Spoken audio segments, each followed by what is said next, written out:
Bienvenidos, ¿cómo están? Yo soy Daniela Taboada y esto es Arquetípicamente Hablando.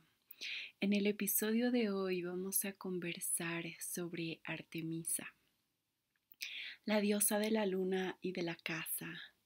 Artemisa se la identifica porque lleva arco y flechas y al ser la diosa de la luna, pues será como la diosa del subconsciente también. Artemisa nace de la unión de Zeus con Leto. Leto era una titán, era como la primera deidad conocida por ser la diosa de la noche y la luz del día. Entonces es de ahí de donde Artemisa y Apolo, porque son hermanos, heredan estas condiciones y de ser la luz del día y de la noche. Entonces se cuenta que Zeus le fue infiel a Hera con Leto.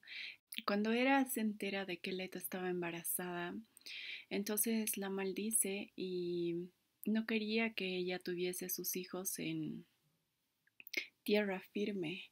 Entonces Zeus le pide ayuda a Poseidón y Poseidón crea una isla, que es la isla de Delos, donde Leto fue a dar a luz. Entonces Leto escapa a esta isla y Hera también prohíbe que las diosas que ayudaban en el parto, me parece que se llama Ilitia, la diosa que en ese entonces ayudaba en el parto, prohíbe que la ayude a Leto.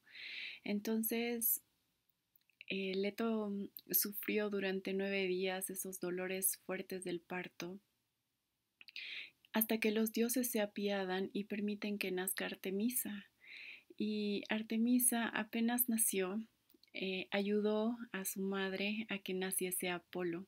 Entonces de ahí como que Artemisa adquiere esa naturaleza de interesarse en el parto de las mujeres y con el tiempo ella se convierte en la que ayudaba en los partos y prácticamente ella pues lo que hacía era reducir los dolores del parto y cuidaba al recién nacido, o sea, se ocupaba de cuidar más la vida del niño que estaba naciendo. Sí, habían otras deidades que se ocupaban más de la vida de la madre que estaba naciendo.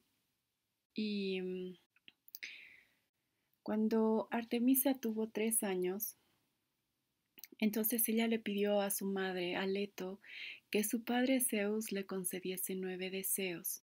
Bueno, Zeus le concedió sus 9 deseos. Su primer deseo era ser virgen. Ella sería la tercera diosa virgen, o sea, está Hestia, luego está Atenea y sería luego Artemisa.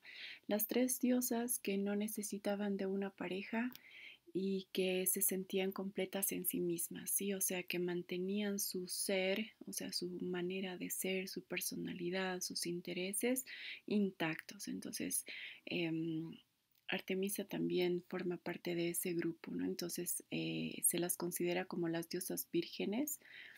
Después, Artemisa pide que quería tener muchos epítetos. Eso significa que ella quería tener varios nombres que la diferencien de Apolo. Se la conocía como aquella que se deleita con las flechas.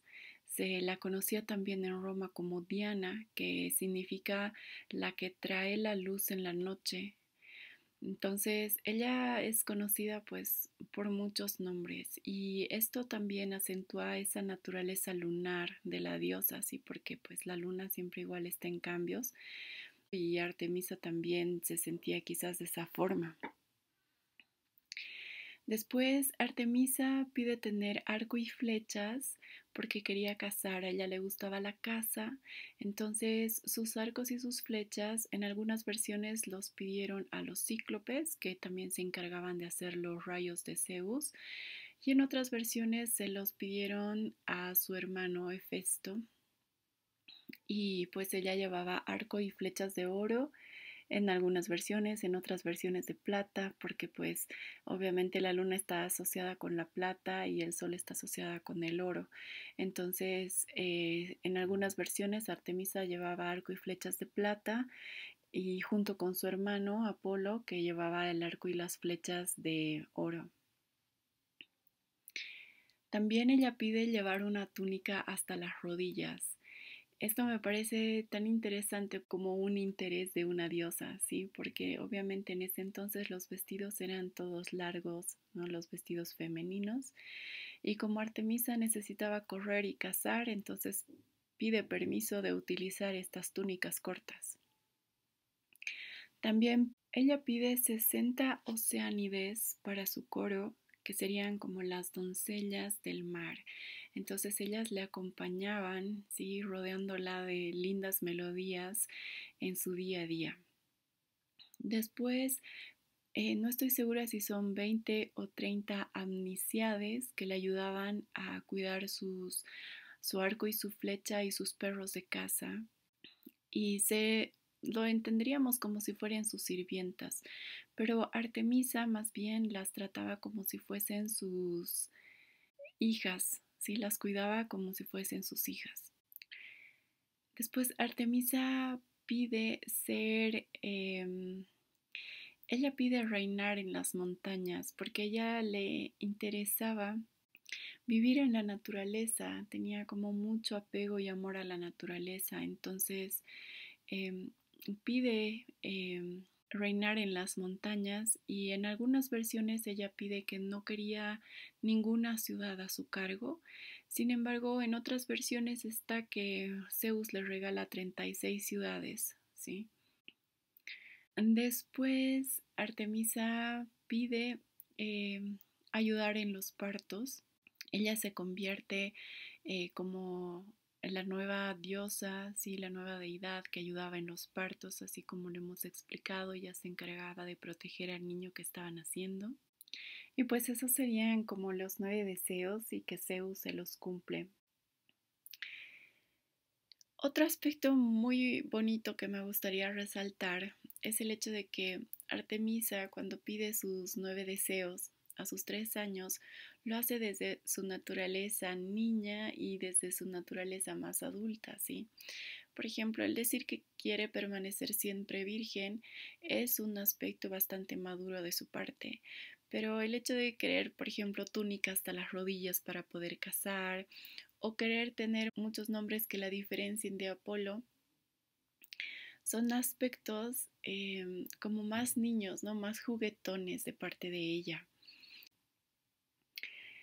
Cuando Artemisa comienza a crecer, ella adquiere un rol muy importante junto con Apolo. Ella se convierte como la protectora de las niñas y Apolo se convirtió en protector de los niños. Eso significa que Artemisa acompañaba a las niñas hasta el momento en el que ellas hacían la transición de niñas a mujeres, ¿sí? Y esto se representaba con ciertos ritos. Cuenta la mitología que estos ritos iniciaron con un enojo de Artemisa, como que le faltaron al respeto a uno de sus osos sagrados, o sea, ella consideraba, bueno, a las osas las consideraba animales sagrados junto con los ciervos. Entonces mataron a una de sus osas, algo así, y pues ella enojada, entonces pidió que comenzaran a hacer un teatro y como que a comportarse como esa osa que habían matado, algo así. Pero de ahí nacen todos esos rituales que luego se hacían en agradecimiento a Artemisa, de que ella las había cuidado, sí, las había protegido y había mantenido su virginidad hasta que ellas se hiciesen adultas. Toda esa pureza del alma era lo que Artemisa se dedicaba a cuidar en las niñas. Y obviamente los hombres hacían estos ritos en agradecimiento a Apolo. Artemisa sería como la única diosa, digamos, que es compañera, porque obviamente ella era hermana gemela de Apolo, entonces ambos realizaban sus tareas juntos, ¿sí? Apolo se encargaba de traer la luz del día y Artemisa se encargaba de traer la luz de la noche, ¿sí? Con la luna. Entonces ella tenía pues un sentido de compañerismo, de realizar sus actividades al lado de su hermano gemelo. Y en la mitología existe la historia de que hubo una época en la que Artemisa se hizo amiga de Orión. Orión era un cazador y cazaban juntos. Entonces, Apolo se dio cuenta de esto. En algunas versiones se cuenta de que Apolo se sentía celoso y que por su celos separó a Artemisa de Orión. Y en otras versiones, que es la que a mí más me gusta, es la de que Apolo pues la estaba cuidando. Entonces, cuando Apolo se dio cuenta de que Artemisa como que corría ese riesgo, sí, de perder este su deseo de mantenerse virgen, entonces habla mal de Orión a Gea. Gea la podemos considerar como si fuese su abuela, ¿sí? Y pues Gea manda un escorpión a Orión y Orión se comienza a escapar de este escorpión y se va pues lejos, lejos, lejos, lejos. Y cuando ya estaba lejos y era casi irreconocible, Apolo le dice a Artemisa que ese que estaba ahí tan lejos, no se sabía quién era, había tratado de violar a una de sus ninfas. Entonces Artemisa, como estaba tan molesta, lanza una flecha y lo mata directamente, ¿sí? Y cuando Artemisa se da cuenta de que era Orión, pues le pide a Zeus que lo convierta en una constelación y de ahí que se conoce la constelación de Orión. Ahora, obviamente en la mitología y en todas las historias, Orión no es una constelación conocida por ser una polaridad positiva, ¿sí? Entonces por eso es que me da la sensación de que quizás Apolo también la estaba protegiendo, porque Orión no era considerado como un ser muy benévolo.